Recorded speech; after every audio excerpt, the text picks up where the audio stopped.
How's it going, YouTube? I'm hiding out in my shed from a giant thunderstorm out there, but I got 3 shocks here. I got this 2008 to 2011 CBR1000RR, 2012-2016 CBR1000RR balance free, and 2017-2019 CBR1000RR balance free.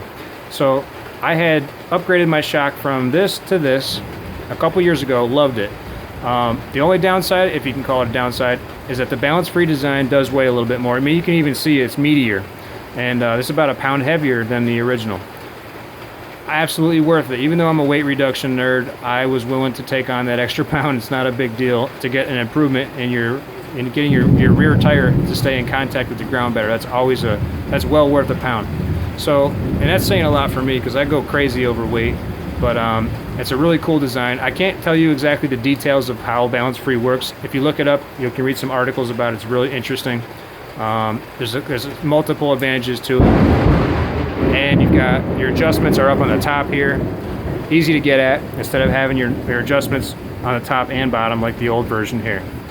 So now the 2017 version is starting to become available on eBay on the cheap, so I decided to grab one of those. I got this for 80 bucks shipped off eBay, and being that it's, you know, my original shock is a 2011, so this is going to probably have a lot less wear and tear on the shock. It's on the actual gas and all that, so you're going to gain an advantage there. But also, this is a half a pound lighter than this, so you get a little bit of a weight advantage as well. I'm not sure exactly how they made it lighter. I think it looks almost identical to me from here. I honestly don't know how they pulled that off, but they did.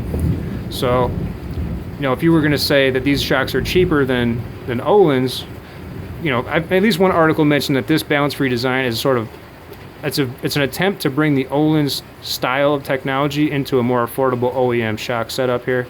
And you couldn't really call this affordable if you had to buy it direct from Honda or something. It's like $1,000, but in practice, these are on eBay for $65. These are left, you know, $75 to $100.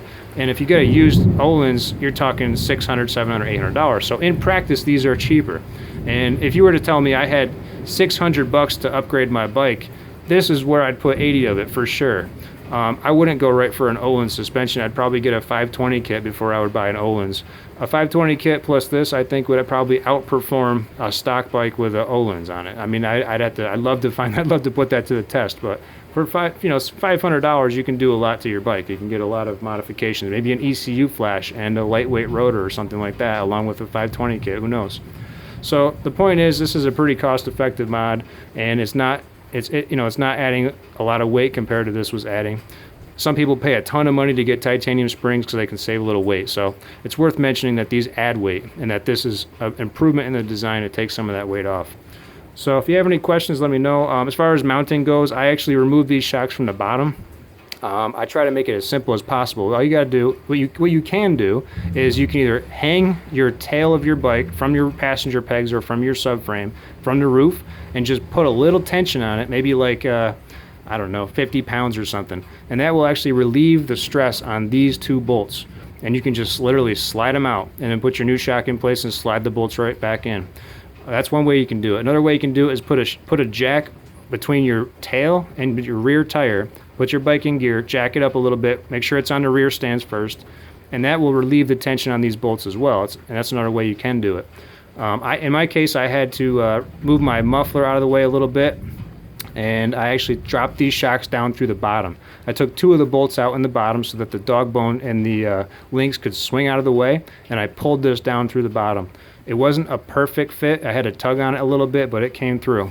And this is the exact same dimensions as this as far as I can tell, so it's going to go right in the same way. This one goes in a little bit easier. It's a little smaller. It's got a different angle on the canister here, which I think this actually changed the design of the rear hugger because of the angle of the canister. But I just don't even use the rear hugger anyway, so it makes no difference to me. But if you wanted to upgrade to this, you could also upgrade your rear hugger to fit this shape. All right, guys, thanks for watching. If you have any questions, let me know.